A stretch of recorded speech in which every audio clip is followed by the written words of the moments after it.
সেই গদপিয়ার করে। আল্লাহ নবীর জিন্দেগিটা খুলে দেখাবো তিনি আমাদেরকে কত মহব্বত করে ভালোবাসে। সারা জিন্দেগিটা তিনি আমাদের জন্য কেঁদেছে।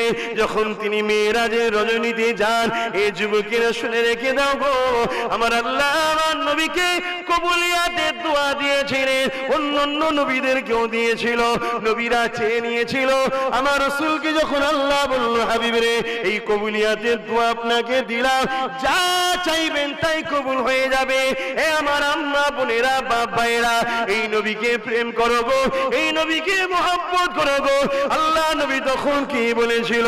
ও আমার দয়াময় আল্লাহ, এই কবুলিয়াতের দোয়াটা আপনার কুদরতি হাতে জমা রাখলাম। হাবিব আপনি কবে নেবেন? কিয়ামতের দিনে নেব, যেদিন কঠিন জাহান্নাম আমার উম্মতিদেরকে লম্বা লম্বা জিহ্বা করে ধরতে যাবে, যেদিন